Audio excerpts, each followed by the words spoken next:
শুনলেন ৭১-এর কিছু গল্প, কিন্তু আমেরিকায় নতুন প্রজন্মের বাংলাদেশিরা কি সেই গল্পগুলো জানে?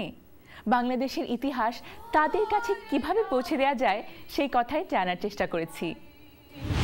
বাংলার স্বাধীনতা আনলো যারা, আমরা তোমাদের। এই প্রজন্মের প্রবাসী বাংলাদেশিরা ৭১-কে ভুলে যায়নি।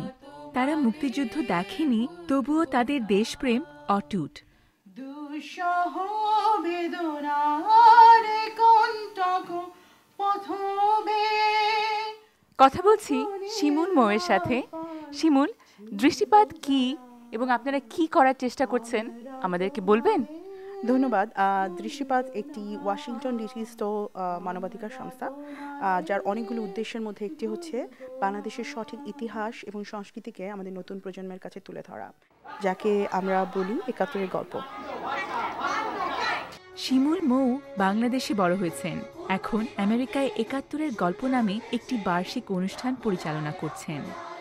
সঠিক বাংলাদেশ, সুন্দর বাংলাদেশ গড়ে তোলার জন্য আমাদের এখানে বসে হলেও আমাদের অনেকগুলো কাজ করতে হবে এবং তার জন্য আমাদের অনুপ্রাণিত করতে হবে এখানকার নতুন প্রজন্মকে।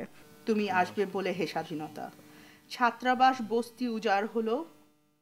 রমি মোহাম্মদ কলেজের ছাত্র, জন্ম সিঙ্গাপুরে, বড় হয়েছে রাশিয়াতে, কিন্তু আমেরিকায় বিভিন্ন শিল্পচর্চার মাধ্যমে বাংলাদেশের সংস্কৃতি ধরে রেখেছে। নিজে যেহেতু জানি না পরের জেনারেশনকে কিভাবে পাস করব, তো ৭১-এর গল্প যেটা একটা অংশ দৃষ্টিপাতের, তাদের সঙ্গে জড়িত হয়ে আমি অনেক কিছু শিখতে পেরেছি, যার কারণে আমি পরের জেনারেশনের জন্য কাজ করতে পারবো।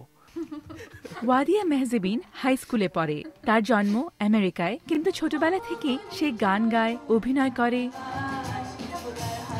একদম ছোটবেলা থেকে আমার বাবা মা আমাকে বাংলা স্কুলে ভর্তি করেছে, যেখানে আমি বাংলা লেখাপড়া আর গান শিখেছি।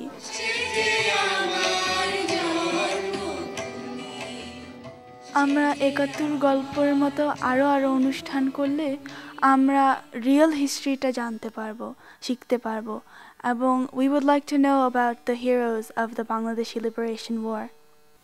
তুমি আসবে বলে হে স্বাধীনতা, সাখিনা বিবির কপাল ভাঙল, সিথির সিঁদুর মুছে গেল হরিদাসী। তুমি আসবে বলে ছাই হলো গ্রামের পর গ্রাম, তুমি আসবে বলে হে স্বাধীনতা, তোমাকে আসতেই হবে হে স্বাধীনতা, তোমাকে আসতেই হবে হে স্বাধীনতা।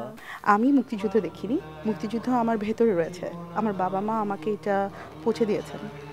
আমি সেই কাজটি করতে চাই নতুন প্রজন্মের জন্য। আমেরিকার মাটিতেও আজকের প্রজন্মের বাংলাদেশিরা ৭১-এর গল্পগুলো স্মরণ করছে।